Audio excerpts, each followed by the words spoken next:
ಗೆಳೆಯರೆ, ಕರ್ನಾಟಕ ಶಿಕ್ಷಕರ ಅರ್ಹತಾ ಪರೀಕ್ಷೆ 2025 ಅಂದ್ರೆ ಇದು ಇತ್ತೀಚೆಗೆ ಬಂದಿರತಕ್ಕಂಥ, ಅಂದ್ರೆ ಇವತ್ತು 18/10/2025 ಬಂದಿರತಕ್ಕಂಥ ಇದೊಂದು ಅಪ್ಡೇಟ್ ಆಗಿದೆ. ಅಂದ್ರೆ ಶಿಕ್ಷಕರ ಅರ್ಹತಾ ಪರೀಕ್ಷೆ ನಡೆಸುವ ಬಗ್ಗೆ ಸರ್ಕಾರ ಹೊರಡಿಸಿರತಕ್ಕಂತಹ ಒಂದು ಅಫಿಷಿಯಲ್ ನೋಟಿಫಿಕೇಶನ್. ಡೇಟ್ ನೋಡ್ಬೋದು, 18/10/2025 ಅಂದ್ರೆ ಶನಿವಾರ ಇವತ್ತು. ಅರ್ಜಿ ಸಲ್ಲಿಸಲು ನೋಡಿ ನಿಮಗೆ ಪ್ರಾರಂಭ ದಿನಾಂಕ ಕೊಟ್ಟಿದ್ದಾನೆ. ಯಾವಾಗಪ್ಪ ಅಂದ್ರೆ 23/10/2025 ಹಿಡಿದು 9/11/2025 ಅರ್ಜಿಯನ್ನು ಸಲ್ಲಿಸಲು ಅವಕಾಶ ಇರುತ್ತೆ. ಅಂದ್ರೆ ಅರ್ಜಿಯನ್ನು ಸಲ್ಲಿಸಲು ಕೇವಲ ನಮ್ಗೆ ಇರೋದು ಓನ್ಲಿ ಫಾರ್ 17 ಡೇಸ್, 17 ದಿನಗಳ ಮಾತ್ರ ನಮಗೆ ಇದರಲ್ಲಿ ಕಾಲಾವಕಾಶ ಕೊಟ್ಟಿದ್ದಾರೆ. ಅಂದ್ರೆ ಅದೇ ರೀತಿಯಲ್ಲಿ ನಿಮಗೆ ಅರ್ಜಿ ಸಲ್ಲಿಕೆಯಾದ ನಂತರ ಅಂದ್ರೆ ಪೇಪರ್ 1 ಅಂತಕ್ಕಂಥದ್ದು ಎಕ್ಸಾಮ್ ನಡೆಯುವಂತ ಡೇಟ್ ಕೂಡ ಮೆನ್ಷನ್ ಮಾಡಿಬಿಟ್ಟಿದ್ದಾರೆ. 7 ಡಿಸೆಂಬರ್ 2025 ಭಾನುವಾರ ಬೆಳಗ್ಗೆ 9:30 ಹಿಡಿದು 12 ಗಂಟೆವರೆಗೆ ಪೇಪರ್ 1 ಅನ್ನ ಬರೆಯಬಹುದು. ಆ ಪೇಪರ್ 1 ಡೇಟ್ ಕೂಡ ಅನೌನ್ಸ್ ಆಗಿದೆ. ಮೇ ಬಿ ಇದು ಏನಾದರೂ ಸಮಸ್ಯೆ ಬಂದ್ರೆ ಪೋಸ್ಟ್ಪೋನ್ ಆಗ್ಬೋದು, ಅಷ್ಟಿಲ್ಲ ಅಂದ್ರೆ ಇದೇ ಡೇಟಿಗೆ ಎಕ್ಸಾಮ್ ಅಂತ ನಡೆಯೋದು ಖಂಡಿತ ಆಗ್ತಾ ಇರುತ್ತೆ. ಅದೇ ರೀತಿಯಲ್ಲಿ ಪತ್ರಿಕೆ ಯಾರು BEd ಪ್ಲಸ್ ಡಿಗ್ರಿ ಮಾಡ್ಕೊಂಡಿದಾರೋ, ಯಾರು ಗ್ರಾಜುಯೇಟ್ ಟೀಚರ್ ಆಗ್ಬೇಕು ಅಂದ್ಕೊಂಡಿದಾರೋ ಅವರು ಅಪ್ಲೈ ಮಾಡಿದರೆ ನೋಡಿ, ಇಲ್ಲಿ ಸೇಮ್ ಅದೇ ದಿನಾಂಕ ಅಂದ್ರೆ ಡಿಸೆಂಬರ್ 7ನೇ ತಾರೀಕು ಭಾನುವಾರ ಮಧ್ಯಾಹ್ನ 2 ಗಂಟೆಯಿಂದ ಹಿಡಿದು 4 ಗಂಟೆವರೆಗೂ ಕೂಡ ಎಕ್ಸಾಮ್ ನಡೀತಾ ಹೋಗುತ್ತೆ. ಈ ಎರಡೂ ಪರೀಕ್ಷೆಗಳು ತೆಗೆದುಕೊಳ್ಳುವವರು ಯಾರು ಶಿಕ್ಷಕರಾಗಬೇಕಂತ ಬಯಸ್ತಾ ಇದ್ದೀರೋ ನಿಮಗೆ ಇರುವಂತ ಒಂದೇ ಒಂದು ಆಪ್ಷನ್ ಏನಪ್ಪಾ ಅಂದ್ರೆ, ಕೇವಲ ನಿಮ್ಮ ಟೈಮ್ ಎಷ್ಟಪ್ಪ ಅಂದ್ರೆ ನಿಮಗೆ ಎಕ್ಸಾಮ್ ಬರೀಕೆ ಎಕ್ಸಾಕ್ಟ್ ಆಗಿ 45 ಡೇಸ್ ಸಿಗ್ತಾ ಹೋಗುತ್ತೆ. ನಿಮಗೆ 45 ದಿನಗಳ ಒಳಗಡೆ ನೀವು ತರಿಸ್ತಕ್ಕಂಥ ಒಂದು ತಯಾರಿ ಮಾಡಬೇಕಾಗುತ್ತೆ. ಓನ್ಲಿ ಫಾರ್ 45 ಡೇಸ್ ಇದೆ ನಿಮ್ಮ ಒಂದು ಟೆಟ್ ಎಕ್ಸಾಮ್ ಅನ್ನ ಫೇಸ್ ಮಾಡ್ಬೇಕಂದ್ರೆ. ಅಂದ್ರೆ ತ್ವರಿತವಾಗಿ ನೀವು ತುಂಬಾ ಪ್ರಾಕ್ಟೀಸ್ ಅನ್ನೋದು ತುಂಬಾ ಚೆನ್ನಾಗಿ ಮಾಡ್ಬೇಕಾಗತ್ತೆ. ಇಲ್ಲ ಅಂದರೆ ನೀವೇನಪ್ಪಾ ಅಂದ್ರೆ ಈ ಒಂದು ಜಾಬ್ ಅನ್ನು ಮಾಡ್ಕೊಳ್ಳೋ ಕನಸಿರೋರು ತುಂಬಾ ಹಾರ್ಡ್ ವರ್ಕ್ ಮಾಡಲೇಬೇಕು. ಈಗಲೂ ತಾನೇ ತಯಾರು ನಡೆಸ್ತಾ ಇದ್ರೆ ಇದೇನು ಕೂಡ ನಮಗೆ ಪ್ರಾಬ್ಲಮ್ ಆಗೋದಿಲ್ಲ. ಓಕೆ, ಅದೇ ರೀತಿ ನಾವು ಮುಂದಕ್ಕೆ ಹೋಗ್ತಾ ಹೋದ್ರೆ, ಹಾಗಾದ್ರೆ ಈ ಒಂದು ನೋಟಿಫಿಕೇಶನ್ ಅನ್ನ ನಾವು ನೋಡ್ತಾ ಹೋದ್ರೆ ನೋಡ್ಬೋದು ನೀವು ಏನೇನಿದೆ ಮುಂದಕ್ಕೆ ನೋಡ್ತಾ ಹೋಗೋಣ. ಈ ಒಂದು ಶೀರ್ಷಿಕೆ ಕೊಟ್ಟಿದ್ದಾನೆ ನೋಡಿ, ಸಂಕ್ಷಿಪ್ತ ಶೀರ್ಷಿಕೆ ಟೈಟಲ್ ಕೊಟ್ಟಿದ್ದಾನೆ, ಶಿಕ್ಷಕರ ಅರ್ಹತಾ ಪರೀಕ್ಷೆ ಟೆಟ್ ನಿಯಮಗಳು 2011 ನಿಯಮಗಳ ಪ್ರಕಾರ ಇದು ನಡೀತಾ ಹೋಗುತ್ತೆ. ಓಕೆ, ಒಂಚೂರು ನೋಡ್ತಾ ಹೋಗೋಣ. ಏನ್ ಸರ್, ನಾವು ಒಂಚೂರು ಫಸ್ಟ್ ಆಫ್ ಆಲ್ ನೋಡ್ತಾ ಹೋಗೋಣ. ಏನಪ್ಪಾ ಅಂದ್ರೆ ಎಲ್ಲಿ ಅರ್ಜಿಯನ್ನ ಸಲ್ಲಿಸಬಹುದು, ಅರ್ಜಿ ಅನ್ನೋದು ನಮ್ಗೆ ಎಲ್ಲಿ ಸಿಗ್ತಾ ಹೋಗುತ್ತೆ ಸರ್ ಅಂದ್ರೆ ಕರ್ನಾಟಕದ ಸರ್ಕಾರದ ಅಧಿಕೃತ ವೆಬ್ಸೈಟ್ ಆಗಿರ್ತಕ್ಕಂತಹ ಯಾವ್ದಪ್ಪ ಅಂದ್ರೆ school.education.karnataka.govin. ಇಂತಕ್ಕಂತಹ ಒಂದು ವೆಬ್ಸೈಟ್ ನಿಂದ ನಾವೇನ್ ಮಾಡ್ಬೋದಪ್ಪ ಅಂದ್ರೆ ಇದನ್ನ ನಾವು ಬ್ರೌಸ್ ಮಾಡ್ಬೋದು, ಅಪ್ಲಿಕೇಶನ್ ತಗೋಬಹುದು.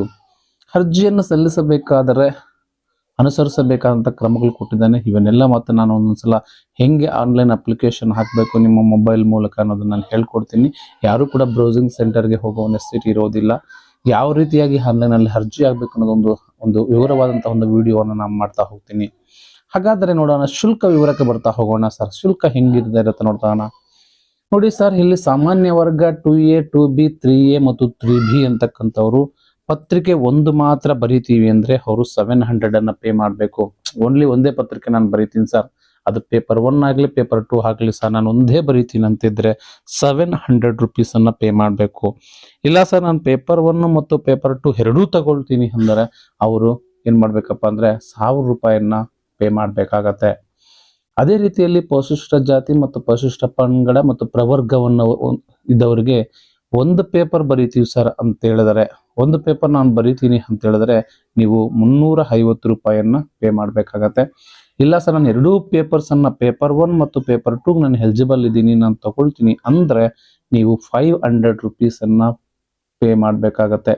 ಇದು ಕೂಡ ಆನ್ಲೈನ್ ಮೋಡ್ ಇರುತ್ತೆ, ಆನ್ಲೈನ್ ಮುಖಾಂತರನೇ ಪೇಮೆಂಟ್ ಕೂಡ ಮಾಡ್ಬೇಕಾಗತ್ತೆ.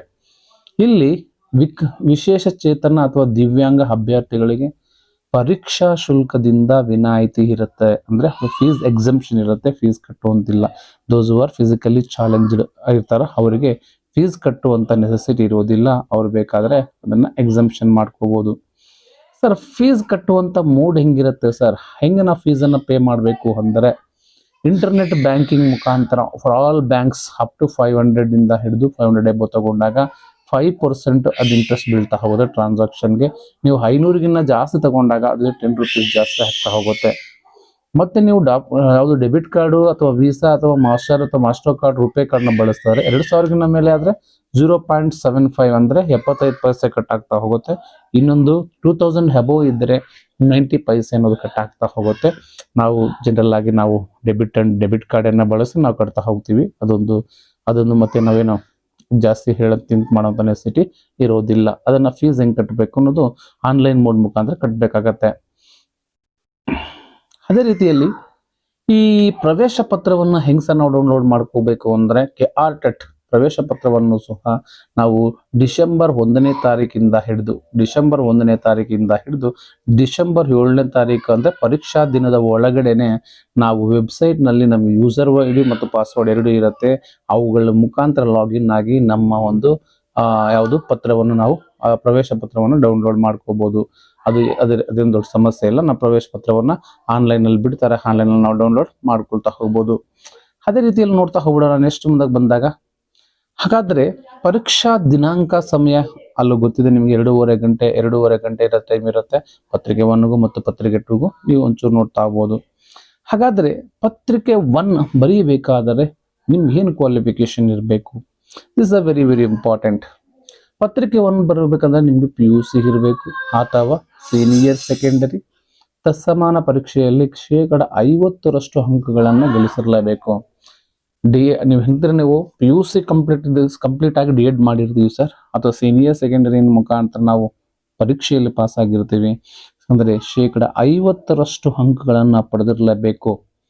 ಆಗ 2 ವರ್ಷಗಳ D.Ed ಕೋರ್ಸಿನಲ್ಲಿ ದ್ವಿತೀಯ ವರ್ಷ ತೇರ್ಗಡೆ ಹೊಂದಿರೋರು ಆ ಕೋರ್ಸ್ಗೆ ಪ್ರವೇಶ ಪಡೆದು ಅಭ್ಯಾಸ ಮಾಡುತ್ತಿರುವ ವಿದ್ಯಾರ್ಥಿಗಳು ಕೂಡ ಇದಕ್ಕೆ ಅರ್ಹರಾಗಿರ್ತಾರೆ. ಅಂದ್ರೆ ದ್ವಿತೀಯ ವರ್ಷದಲ್ಲಿ ತೇರ್ಗಡೆಯಾಗಿರೋರು, ಈಗಾಗಲೇ D.Ed ಸೆಕೆಂಡ್ ಇಯರ್ ಮುಗಿಸಿರೋರು ಅಥವಾ ಕೋರ್ಸ್ಗೆ ಪ್ರವೇಶ ಪಡೆದು ಅಭ್ಯಾಸ ಮಾಡ್ತಿರೋ ಅಭ್ಯರ್ಥಿಗಳು ಕೂಡ ಈ ಒಂದು ಟೆಟ್ ಪರೀಕ್ಷೆಯನ್ನ ತೆಗೆದುಕೊಳ್ಳಬಹುದು. ಇದರಲ್ಲಿ ಯಾವುದೇ ಡೌಟ್ ಇಲ್ಲ. ಪರೀಕ್ಷೆ ಕ್ಲಿಯರ್ ಆದ್ಮೇಲೆ ಅವ್ರು ಮತ್ತೆ ನಮ್ಮ ಕಾಂಪಿಟೇಟಿವ್ ಎಕ್ಸಾಮ್ ಬರ್ತಾ ಹೋಗ್ತಾರೆ.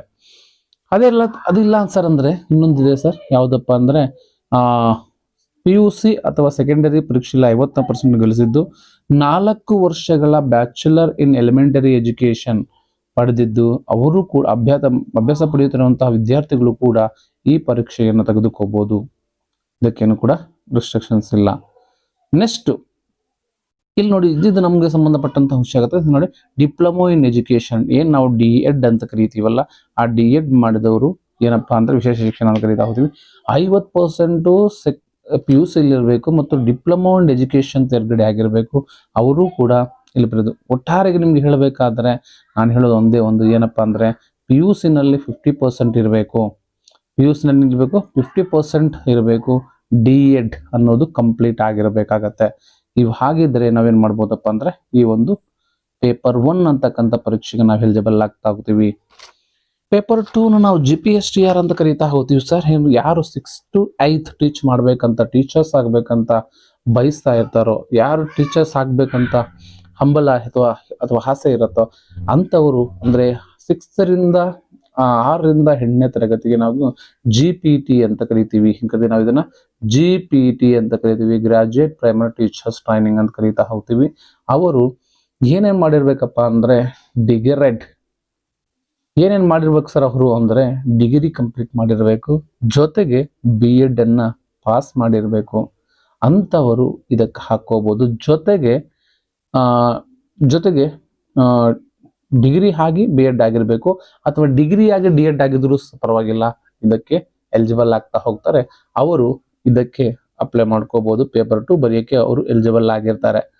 ನಿಮ್ಗೆ ಗೊತ್ತೇ ಇದೆ, ಪದವಿ ಅನ್ನೋದು 50% ಇರಬೇಕು. ಜೊತೆಗೆ BEd ಪದವ ವ್ಯಾಸಂಗ ಮಾಡುತ್ತಿರುವ ಅಭ್ಯರ್ಥಿಗಳಾಗಿರ್ಬೋದು ಅಥವಾ ಕಂಪ್ಲೀಟ್ ಮಾಡಿದಂತಹ ಅಭ್ಯರ್ಥಿಗಳು ಇದಕ್ಕೆ ಅಪ್ಲೈ ಮಾಡಿ ಈ ಒಂದು ಪರೀಕ್ಷೆಯಲ್ಲಿ ತೇರ್ಗಡೆ ಹಾಕಬೇಕಾಗತ್ತೆ.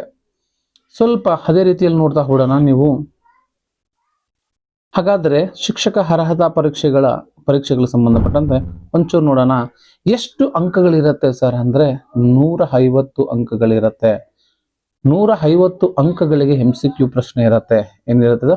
MCQ ಪ್ರಶ್ನೆಗಳಿರ್ತಾ ಹೋಗುತ್ತೆ. 150 ಅಂಕಗಳಿಗೆ 150 ಅಂಕಗಳಿಗೆ ಸಂಬಂಧಪಟ್ಟಂತಹ 150 ಅಂಕಗಳಿಗೆ ಪ್ರಶ್ನೆಗಳಿದ್ದು ಪ್ರತಿಯೊಂದು ಪ್ರಶ್ನೆ ಕೂಡ ಒಂದೊಂದು ಅಂಕವನ್ನು ತರುತ್ತೆ. ಆದರೆ ಯಾವುದೇ ರೀತಿಯ ನೆಗೆಟಿವ್ ಎವ್ಯಾಲ್ಯೂಯೇಷನ್ ಇರೋದಿಲ್ಲ, ಅಂದ್ರೆ ನೆಗೆಟಿವ್ ಮಾರ್ಕ್ಸ್ ಇರೋದಿಲ್ಲ. ನಾವು ಬರೀಬಹುದು, ಅಂದ್ರೆ ನಾವು ಎಷ್ಟು ಶೇಡ್ ಕರೆಕ್ಟ್ ಆಗಿದೆ ಅದಕ್ಕಷ್ಟೇ ಮಾರ್ಕ್ಸ್ ಇರ್ತಾ ಹೋಗುತ್ತೆ. ಹಾಗಾದ್ರೆ ಅಂಕಗಳೇನಾಗಿರುತ್ತೆ ಸರ್? ಒಂಚೂರು ನೋಡೋಣ ಪಠ್ಯಕ್ರಮ ಹೆಂಗಿರುತ್ತೆ ಅಂದ್ರೆ, ಕನ್ನಡ ಭಾಷೆಗೆ ಸಂಬಂಧಪಟ್ಟಂತಹ ಬಹು ಆಯ್ಕೆ ಪ್ರಶ್ನೆಗಳು 30 ಇರುತ್ತೆ. ಪ್ರತಿಯೊಂದು ಪ್ರಶ್ನೆಗೂ 1 ಅಂಕ ಇರುತ್ತೆ. 30 ಅಂಕಗಳು ಗರಿಷ್ಠ. ಭಾಷೆ 1, ಭಾಷೆ 2 ಒಂದಕ್ಕೂ ಕೂಡ 30 ಅಂಕಗಳಿರುತ್ತೆ. ಅದಕ್ಕೂ ಕೂಡ 30 ಪ್ರಶ್ನೆಗಳಿರುತ್ತೆ. ಯಾವ ಸರ್ ಭಾಷೆ 2 ಅಂದ್ರೆ ಇಂಗ್ಲಿಷ್ ತಗೋಬಹುದು, ಅಥವಾ ನೀವು ಯಾವುದಾದರೂ ಕೂಡ ಭಾಷೆಯನ್ನು ಆಯ್ಕೆ ಮಾಡ್ಕೋಬಹುದು ಸರ್. ಕನ್ನಡ ಫಸ್ಟ್ ಲ್ಯಾಂಗ್ವೇಜ್ ನೀವು ಕನ್ನಡ ತಗೊಂಡು ಅದನ್ನು ಬಿಟ್ಟು ನೀವು ಯಾವುದಾದ್ರೂ ಕೂಡ ಒಂದು ಲ್ಯಾಂಗ್ವೇಜ್ ಅನ್ನು ಚೂಸ್ ಮಾಡ್ಕೋಬಹುದು. ಬಹುಶಃ ನಾವೇನ್ ಮಾಡ್ತೀವಪ್ಪ ಅಂತ ಇಂಗ್ಲಿಷ್ ಅನ್ನ ಆಯ್ಕೆ ಮಾಡ್ಕೊಳ್ತಾ ಹೋಗ್ತೀವಿ. ಅಂದ್ರೆ ಕನ್ನಡ 30 ಮಾರ್ಕ್ಸ್ ಮತ್ತೆ ಇಂಗ್ಲಿಷ್ 30 ಮಾರ್ಕ್ಸ್ ಇರುತ್ತೆ. ಶಿಶು ವಿಕಸನ ಮತ್ತು ಬೋಧನಾ ಕ್ರಮ ಕಡ್ಡಾಯ, ಇದು ಕಂಪಲ್ಸರಿ ಎಲ್ಲರೂ ತಗೊಳ್ತಾರೆ. ಇದಕ್ಕೆ ಎಷ್ಟಿರುತ್ತೆ ಸರ್ ಅಂದ್ರೆ 30 ಪ್ರಶ್ನೆಗಳಿರುತ್ತೆ, 30 ಅಂಕಗಳಿರುತ್ತೆ. ಗಣಿತ 30 ಪ್ರಶ್ನೆಗಳು, 30 ಅಂಕಗಳಿರುತ್ತೆ. ಪರಿಸರ ಅಧ್ಯಯನ 30 ಅಂಕಗಳು ಮತ್ತು 30 ಪ್ರಶ್ನೆಗಳು, 30 ಅಂಕಗಳು ಇರ್ತಾ ಹೋಗುತ್ತೆ. ಅಂದ್ರೆ ಇದು ಆಯ್ತು. ನೆಕ್ಸ್ಟ್ ಬಂದ್ಬಿಟ್ಟು ನೀವು ಸಮಾಜ ವಿಜ್ಞಾನ, ಗಣಿತ ಮತ್ತೆ ಸಂಬಂಧಪಟ್ಟಂತ ಶಿಕ್ಷಕರಾಗಿದ್ದಲ್ಲಿ 60 ಅಂಕಗಳಿರುತ್ತೆ. 60 ಪ್ರಶ್ನೆಗಳು, 60 ಅಂಕಗಳಿರುತ್ತೆ. ಈ ರೀತಿಯಾಗಿ ಪೇಪರ್ 1ಗೂ ಮತ್ತು ಪೇಪರ್ 2ಗೂ ಎರಡಕ್ಕೂ ಕೂಡ ಇದರಲ್ಲಿ ನಿಮ್ಗೆ ಕೊಡ್ತಾ ಹೋಗಿದ್ದಾನೆ. ಬೈ ಚಾನ್ಸ್ ಇಲ್ಲಿ ಸೈನ್ಸ್ ಟೀಚರ್ ಆದ್ರೆ 60 ಕ್ವಶನ್ಗಳು ಸೈನ್ಸ್ ಸಂಬಂಧಪಟ್ಟಿರುತ್ತೆ. ಫಾರ್ ಎಕ್ಸಾಂಪಲ್ ಸೋಷಿಯಲ್ ಟೀಚರ್ ಆದ್ರೆ ಸೋಷಿಯಲ್ ಸಂಬಂಧಪಟ್ಟಂತಿರುತ್ತೆ. ಅವೆಲ್ಲ ಸರ್ ನಾವು ಪ್ರೈಮರಿ ಟೀಚರ್ಸ್ ಮಾತ್ರ ಅಂತಂದ್ರೆ ನಿಮ್ಗೆ ಅಪ್ಲೈ ಆಗೋದು ಯಾವ್ದಪ್ಪ ಅಂದ್ರೆ ಪರಿಸರ, ಗಣಿತ, ಶಿಶು ಮನೋವಿಜ್ಞಾನ, ಅದಾದ್ಮೇಲೆ ಇಂಗ್ಲಿಷು ಮತ್ತೆ ಕನ್ನಡ. ಈ ಒಂದು 5 ವಿಷಯಗಳಲ್ಲಿ ಕೂಡ ನಾವು ಕಾಂಪಿಟೇಟ್ ಮಾಡ್ತಾ ಹೋಗ್ಬೇಕಾಗತ್ತೆ. ಇದು ಪಠ್ಯಕ್ರಮ ನೋಡಬಹುದು. ಈ ರೀತಿಯಾಗಿ ನೀವು ಪ್ರಿಪೇರ್ ಆಗ್ಬೇಕಾಗತ್ತೆ. ಅದಾದ್ಮೇಲೆ ನೀವು ಪಠ್ಯಕ್ರಮಕ್ಕೆ ಸಂಬಂಧಪಟ್ಟಂತ ಕೊಟ್ಟಿದ್ದಾನೆ ಯಾವ ರೀತಿ ಇರ್ತಾ ಹೋಗುತ್ತೆ ಅನ್ನೋದು ಪೇಪರ್ 2 ಸಂಬಂಧಪಟ್ಟಂತೆ. ಭಾಷೆ 1 ನೀವು ನೋಡಿದ್ರೆ ಇದು ಪೇಪರ್ 2 ಸಂಬಂಧಪಟ್ಟಂತೆ. ಭಾಷೆ ಕನ್ನಡ ಭಾಷೆ ಅನ್ನೋದಿರುತ್ತೆ. ಎಷ್ಟು ಸರ್? 30 ಪ್ರಶ್ನೆಗಳಿರುತ್ತೆ, 30 ಅಂಕಗಳು. ಅದಾದ್ಮೇಲೆ ಇಂಗ್ಲಿಷ್ 30 ಪ್ರಶ್ನೆಗಳು, 30 ಅಂಕಗಳು. ಸೈಕಾಲಜಿ 30 ಪ್ರಶ್ನೆಗಳು, 30 ಅಂಕಗಳು. ಮತ್ತೆ ಸೈನ್ಸ್ ಟೀಚರ್ಸ್ಗೆ 60 ಕ್ವಶನ್ಸ್ ಸೈನ್ಸ್ ಮ್ಯಾಥ್ಸ್ ಇರುತ್ತೆ. 60 ಕ್ವಶನ್ಸ್ಗೂ 60 ಮಾರ್ಕ್ಸ್ ಇರುತ್ತೆ. ಸೋಷಿಯಲ್ ಟೀಚರ್ಗೆ ಎಷ್ಟಿರುತ್ತಪ್ಪ ಅಂದ್ರೆ 60 ಅಂಕಗಳು ಮತ್ತು 60 ಪ್ರಶ್ನೆಗಳು ಇರ್ತಾ ಹೋಗುತ್ತೆ. ಟೋಟಲ್ 150 ಮಾರ್ಕ್ಸ್ಗೆ ನಾವು ಟೆಸ್ಟ್ ಅನ್ನು ಬರೀತಾ ಹೋಗ್ತೀವಿ. ಅದನ್ನ ಕ್ಯಾರೆಟ್ ಅನ್ನ ಪೇಪರ್ 2ಗೆ 150ರಲ್ಲಿ ನಾವು ನೋಡ್ಬೇಕಾಗಿರೋದು ಏನಪ್ಪಾ ಅಂದ್ರೆ ಇದನ್ನ ಎಷ್ಟು ತಗೊಂಡ್ರೆ ನಾವು ಎಲಿಜಿಬಲ್ ಆಗ್ತೀವಿ. ಈಚ್ ಅಂಡ್ ಎವ್ರಿ ಪೇಪರ್ ನೋಡ್ಕೊಳ್ಳಿ ನೀವು. ಜನರಲ್ ಅಭ್ಯರ್ಥಿಗಳು ಜನರಲ್ ಅಂತ ನಾವು ಕರಿತೀವಿ. ಜನರಲ್ ಅಭ್ಯರ್ಥಿಗಳೇನಪ್ಪಾ ಅಂದ್ರೆ 90 ಅಂಕಗಳನ್ನ ಕಂಪಲ್ಸರಿ ಆಗಿ ತಗೋಬೇಕಾಗತ್ತೆ. ಅದೇ ರೀತಿಯಲ್ಲಿ SC ST ಮತ್ತು ಅಂಗವಿಕಲ ಅಭ್ಯರ್ಥಿಗಳು ನಮಗೆ 83 ಅಂಕಗಳನ್ನ ತೆಗೆದುಕೊಂಡ್ರೆ ಇಲ್ಲಿ ಎಲಿಜಿಬಲ್ ಆಗ್ತಾ ಹೋಗ್ತಾರೆ. ಇದು ಕೂಡ ಎಲಿಜಿಬಿಲಿಟಿ ಕ್ರೈಟೀರಿಯಾ ಕೂಡ ನಾವು ನೋಡ್ತಾ ಹೋಗ್ಬೋದು. ಹಾಗಾದ್ರೆ ಈಗಿನ ಜನರೇಷನ್ ಅಲ್ಲಿ ನಾವು ಎಲಿಜಿಬಿಲಿಟಿ ಮಾತ್ರ ನೋಡಿರಬಾರ್ದು. ಇದು ತುಂಬಾ ಕಾಂಪಿಟೇಷನ್ ಇರುವುದರಿಂದ ನಾವು ನೋಡಬೇಕಾಗಿರೋದು ಟೆಟ್ ಅನ್ನ ನಾವು ಎಷ್ಟು ಸ್ಕೋರ್ ಮಾಡ್ಕೊಂಡ್ರೆ ಅಷ್ಟು ನಮಗೆ ಪ್ಲಸ್ ಆಗ್ತಾ ಹೋಗುತ್ತೆ. ಅಂದ್ರೆ ಕಟ್ ಆಫ್ ನಲ್ಲಿ ನಾವು ಮುಂದಕ್ಕೆ ಹೋಗ್ಬೇಕಾಗತ್ತೆ. ಇಲ್ಲಿ ಪರೀಕ್ಷಾ ಮಾಧ್ಯಮ ಅನ್ನೋದು ಕನ್ನಡ ಮತ್ತು ಇಂಗ್ಲಿಷ್ ಇರುತ್ತೆ. 2 ಮಾಧ್ಯಮಗಳಲ್ಲಿ ನಿಮ್ಗೆ ಯಾವ ಮಾಧ್ಯಮ ಬೇಕೋ ಆ ಮಾಧ್ಯಮವನ್ನು ತಗೋಬಹುದು. There is no any restrictions ಇರೋದಿಲ್ಲ. You can choose any language. You can choose any language for your comfort, no problem.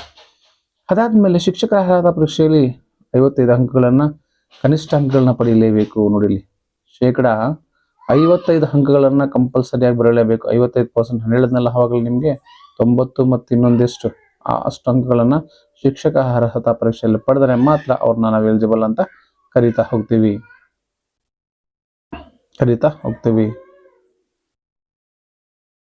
ಅಷ್ಟೇ ನೋಡ್ತಾ ಹೋಗ್ಬಿಡೋಣ ನಾವು. ಅದಾದ್ಮೇಲೆ ನೀವು ಪ್ರಮಾಣ ಪತ್ರ ಹೆಂಗ್ ತಗೋಬೇಕು? ಜೀವಿತಾವಧಿವರೆಗೂ ಇರುತ್ತೆ ಪ್ರಮಾಣ ಪತ್ರ.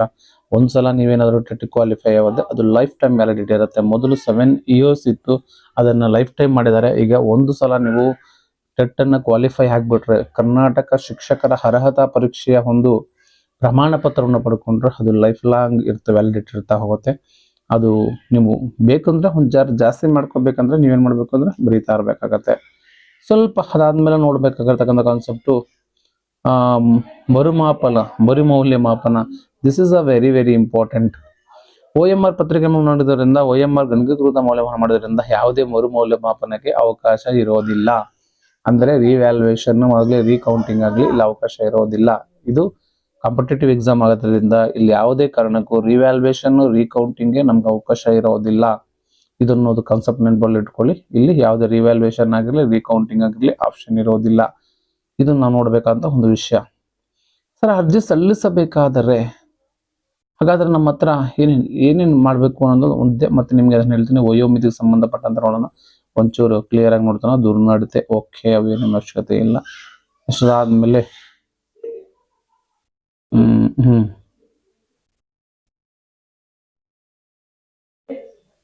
ಎಸ್ ಪರೀಕ್ಷೆ ಟೈಮಿಂಗ್ಸ್ ಎಲ್ಲ ಕೊಟ್ಟಿದ್ದಾನೆ. ಪರೀಕ್ಷೆಗಳನ್ನ ಬರೆಯುವಂತ ಕೊರಡಿ ಹೋದ್ಮೇಲೆ ಯಾವ ಟೈಮಿಂಗ್ ಬೆಲ್ ಆಗತ್ತೆ, ಎಷ್ಟೆಷ್ಟು ಟೈಮ್ ಪೇಪರ್ ಕೊಡ್ತಾರೆ, ಪ್ರತಿಯೊಂದು ಕೂಡ ಇಲ್ಲಿ ಕೊಟ್ಟಿದ್ದಾನೆ ನೋಡಿ. ಇಲ್ಲಿ ಎಷ್ಟು ಪ್ರವೇಶ ಕೊಠಡಿ ಪ್ರವೇಶ ಆಗ್ತೀವಿ, ಪ್ರವೇಶ ಪತ್ರಗಳ ಪರಿಶೀಲನೆ, ಕೊನೆಯ ಪ್ರವೇಶ ಆಗ್ತೀವಿ, ಮತ್ತೆ ಪಠ್ಯಪುಸ್ತಕ ಅದು ಕ್ವಶನ್ ಪೇಪರ್ ಕೊಡೋದು, ಮುಕ್ತಾಯ ಎಲ್ಲ ಕೊಟ್ಟಿದ್ದಾನೆ. ಅಂದ್ರೆ ಎಲ್ಲಾ ಇನ್ಫಾರ್ಮೇಶನ್ ಕೂಡ ಇದನ್ನ ನಾವು ಬೇಸಾಗಿಟ್ಕೊಂಡು ಎಕ್ಸಾಮ್ ನಡೀತಾ ಹೋಗುತ್ತೆ. ಇದರ ಪ್ರಕಾರನೇ ಎಕ್ಸಾಮ್ ನಡೀತಾ ಹೋಗುತ್ತೆ.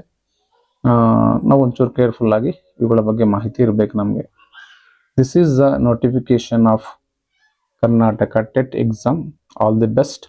ಇನ್ನೊಂದ್ಸಲ ನಾನು ಅರ್ಜಿ ಹೆಂಗ್ ಹಾಕ್ಬೇಕು ಅನ್ನೋದನ್ನು ಕೂಡ ಒಂದು ವಿಡಿಯೋ ಮಾಡಿ ತೋರಿಸ್ತೀನಿ. ಅಂದ್ರೆ ನೀವೇ ನಿಮ್ಮ ಒಂದು ಮೊಬೈಲ್ ಮುಖಾಂತರ ಅರ್ಜಿನ ಯಾವ ರೀತಿ ಹಾಕ್ಬೇಕು ಅನ್ನೋದು ನಾನು ತೋರಿಸ್ಕೊಡ್ತೀನಿ. ಅದನ್ನು ಕೂಡ ನೀವು ನಿಮ್ಮ ಮೊಬೈಲಿಂದಾನೇ ನೀವು ಅರ್ಜಿಯನ್ನು ಹಾಕ್ಬಹುದು. Okay, thank you guys for watching my this entire video of regarding Karnataka TET examination. All the best ಅಂತ ಹೇಳ್ತಾ ವೆಲ್ ಪ್ರಿಪೇರ್ ಆಗಿ ಅದೇ ರೀತಿಯಾಗಿ ನೀವೆಲ್ಲ ಕೂಡ ಒಳ್ಳೆ ಸ್ಕೋರ್ ಮಾಡ್ಕೊಳ್ಳಿ ಅಂತ ಹೇಳ್ತಾ ನಾನು ಕೂಡ ನಿಮಗೆ ಒಂದು ಹೆಮ್ಮೆಯಾಗಿ ಹೇಳ್ತೀನಿ. ನಾನು ಕೂಡ ಈ ಕರ್ನಾಟಕ ಟೆಟ್ನಲ್ಲಿ 120 ಅಂಕಗಳನ್ನು ಗಳಿಸಿರ್ತೀನಿ. ನಂದು ಮೊದಲ ಟೆಟ್ನಲ್ಲಿ ಮಾತ್ರ ನಾನು ಕ್ವಾಲಿಫೈ ಆಗಿಲ್ಲ. ಇದುವರೆಗೂ ಎಷ್ಟು ಟೆಟ್ಗಳಾಗಿದೆಯೋ ಎಲ್ಲಾ ಟೆಟ್ಗಳಲ್ಲಿ ಕ್ವಾಲಿಫೈ ಆಗಿರ್ತಕ್ಕಂಥ ಒಂದು ಅಭ್ಯರ್ಥಿ ನಾನು. ಮೊನ್ನೆ GPSTR ಅಲ್ಲಿ ಚಿಕ್ಕಬಳ್ಳಾಪುರದಲ್ಲಿ ಬರೆದು ನನಗೆ 0.50 ಅಂದ್ರೆ 0.5% ನಲ್ಲಿ ಜಾಬನ್ನು ಕಳ್ಕೊಂಡು ಸ್ವಲ್ಪ ಹತಾಶನಾಗಿ, ಆದ್ರಿಂದಾನೇ ಇಲ್ಲಿವರೆಗೂ ಕೂಡ ನಾನು ಯಾವುದೇ ಒಂದು ವಿಡಿಯೋನ ಮಾಡಲಿಲ್ಲ. ಎಕ್ಸಾಮ್ ಆದ್ಮೇಲೆ ವಿಡಿಯೋಗಳನ್ನ ಮಾಡಕ್ ಬರಲಿಲ್ಲ. ರೀಸನ್ ಏನಪ್ಪಾ ಅಂದ್ರೆ ಒಂದೇ ಮನಸ್ಸಿಗೆ ನೋವಾಗಿ ವಿಡಿಯೋಗಳನ್ನ ಮಾಡಲಿಲ್ಲ. ಇಲ್ಲ ಸೋಳೆ ಗೆಲುವಿನ ಸೋಪಾನ ಅಂತ ಹೇಳ್ತಾರಲ್ಲ, ಆ ಒಂದು ಅಂಶನ ಇಟ್ಕೊಂಡು ಪಾಸಿಟಿವ್ ಒಂದು ಅಟ್ಬಿಟ್ ತಗೊಂಡು ಒಂದು ಎಕ್ಸಾಮ್ ಪೇಪರ್ ಹಾಕ್ತಾ ಇದ್ದೀನಿ. ಜೊತೆಗೆ ನಾನು ಕೂಡ ಸಂಬಂಧಪಟ್ಟಂತಹ ಯಾವ ರೀತಿ ಸ್ಕೋರ್ ಮಾಡಬೇಕು ಅನ್ನೋಂಥ ಕಾನ್ಸೆಪ್ಟ್ ಅನ್ನು ತಗೊಂಡು, ಅಂದ್ರೆ ಟೆಟ್ನಲ್ಲಿ ಯಾವ ರೀತಿ ಈಸಿಯಾಗಿ ಕ್ವಾಲಿಫೈ ಆಗ್ಬೋದು, ನೀವು ನಾನು ಹೇಳ್ದಷ್ಟು ಮಾತ್ರ ಓದ್ಕೊಂಡ್ರೆ ಸಾಕು, 100% ನಾನು ಕೊಡ್ತೀನಿ. You will qualify in the Karnataka test ಎಕ್ಸಾಮ್ನಲ್ಲಿ ಕ್ವಾಲಿಫೈ ಆಗ್ತೀರಾ. ನಾನು ಹೇಳುವಂತಹ ಸಿಂಪಲ್ ಲಾಜಿಕ್ಸ್ ಇಂದ, ಸಿಂಪಲ್ ಕಂಟೆಂಟ್ ಇಂದ ನಾನು ನಿಮಗೆ ಟೀಚ್ ಮಾಡ್ತಾ ಹೋಗ್ತೀನಿ. ಕನ್ನಡದಲ್ಲಿ ಎಷ್ಟು ತಗೋಬೇಕು, ಇಂಗ್ಲೀಷಲ್ಲಿ ಹೆಂಗೆ ಓದಬೇಕು, ಅದಾದ್ಮೇಲೆ ಸೈಕಾಲಜಿ ಹೆಂಗೆ ಓದಬೇಕು, ಅದಾದ್ಮೇಲೆ ನಿಮ್ಗೆ ಬರ್ತಕ್ಕಂತಹ ಮ್ಯಾಥ್ಸ್ ಆಗಿರ್ಬೋದು, EVS ಆಗಿರ್ಬೋದು, ಹೆಂಗೆ ನೀವು ಸ್ಕೋರ್ ಮಾಡಬೇಕು ಅನ್ನೋದನ್ನ ನಾನು ತುಂಬಾ ಡೀಟೇಲ್ ಆಗಿ ಕ್ಲಾರಿಫಿಕೇಶನ್ ಇಂದ ಹೇಳ್ಕೊಡ್ತಾ ಹೋಗ್ತೀನಿ. ಬಹುಶಃ ನೀವು ನನ್ನ ಒಂದು ವಿಡಿಯೋಗಳನ್ನ ಅಬ್ಸರ್ವ್ ಮಾಡಿದಾದ್ಮೇಲೆ ಖಂಡಿತ ನೀವೇ ಒಪ್ಕೊಳ್ತೀರಾ. ನೀವು ಯಾವುದೇ ಮತ್ತೆ ಬುಕ್ಗಳನ್ನ ಓದುವಂತಹ ರೆಫರೆನ್ಸ್ ಮಾಡುವಂತ ನೆಸೆಸರಿ ಇರೋದಿಲ್ಲ. ಒಂದ್ಸಲ ನನ್ನ ಕ್ಲಾಸನ್ನು ನೀವು ಕೇಳಿಸ್ಕೊಂಡ್ಬಿಟ್ರೆ, ರೆಗ್ಯುಲರ್ ಆಗಿ ಅಪ್ಡೇಟ್ ಆಗಿ ಕ್ಲಾಸನ್ನು ಕೇಳಿಸ್ಕೊಂಡ್ರೆ 100% ನೀವು 90 ಮಾರ್ಕ್ಸ್ ತಗೊಳ್ಳೋಕೆ ಯಾವುದೇ ಡೌಟ್ ಇಲ್ಲ. ನಾನು ಬೇಕಾದ್ರೆ ಚಾಲೆಂಜ್ ಮಾಡ್ತೀನಿ, ನೀವು 100% ಕ್ವಾಲಿಫೈ ಹಾಗೆ ಆಗ್ತೀರಾ. ನನಗೆ ಗೊತ್ತು ಯಾವ ರೀತಿ ಕ್ವಾಲಿಫೈ ಮಾಡಿಸ್ಬೇಕು ಅನ್ನೋದು. ನಾನು ಹೇಳ್ತಾ ಇದ್ನಲ್ಲ, ಮೊದಲ ಒಂದು ಸಲ ಬಿಟ್ರೆ, ನಾನು ಮೊದಲು ಟೆಟ್ ಆದಾಗ 2015ರಲ್ಲಿ ನಾನು ಬರೆದಿದ್ದು ಪೇಪರ್ 1. ಪೇಪರ್ 2ನಲ್ಲಿ ನಂದು ನಿಯರೆಸ್ಟ್ ಒಂದು 2 ಮಾರ್ಕ್ಸ್ ಅಲ್ಲಿ ಕ್ವಾಲಿಫೈ ಆಗಲಿಲ್ಲ. ಅದರ ಒಂದು ಎಫೆಕ್ಟ್ ನಾನು ಇಲ್ಲಿವರೆಗೂ ಅನುಭವಿಸ್ತಾ ಇದ್ದೀನಿ. ಯೋಚನೆ ಮಾಡ್ಕೊಳ್ಳಿ. ಆ ಅನುಭವಗಳು ನನಗೆ ಗೊತ್ತಿದೆ. ನಾನು ಈಗಲೂ ಕೂಡ ಇವತ್ತು ನಾನು ಟೆಟ್ ಕೊಟ್ಟರು ಕೂಡ 100% ಹೇಳ್ತೀನಿ, ನಾನು ಕಣ್ಣು ಮುಚ್ಕೊಂಡು ಜನರಲ್ ಆಗಿ ಬಂದು ಈಗಲೂ ನಾನು ಫೇಸ್ ಮಾಡಿದ್ರು ಕೂಡ 110 ಮಾರ್ಕ್ಸ್ ತೆಗಿತೀನಿ, 105 ಮಾರ್ಕ್ಸ್ ಕಂಪಲ್ಸರಿ ತೆಗೆದುಬಿಡ್ತೀನಿ ನಾನು. ಅರ್ಥ ಮಾಡ್ಕೊಳ್ಳಿ.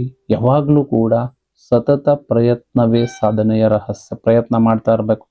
ಹಂಗಂತ ಹೇಳ್ಬಿಟ್ಟು ನಾನು ಸೈಲೆಂಟ್ ಆಗಿರೋದಿಲ್ಲ. ನಾನು ಅವಾಗ ರೆಫರ್ ಮಾಡ್ತಾನೆ ಇರ್ತೀನಿ. ಆದ್ದರಿಂದನೇ ಈ ಒಂದು ಕಾನ್ಸೆಪ್ಟು, ಈ ಕಾನ್ಫಿಡೆಂಟ್ ಆಗಿ ಹೇಳ್ತಾ ಇದ್ದೀನಿ. ಇದನ್ನು ಓವರ್ ಕಾನ್ಫಿಡೆಂಟ್ ಇಟ್ಕೋಬೇಡಿ.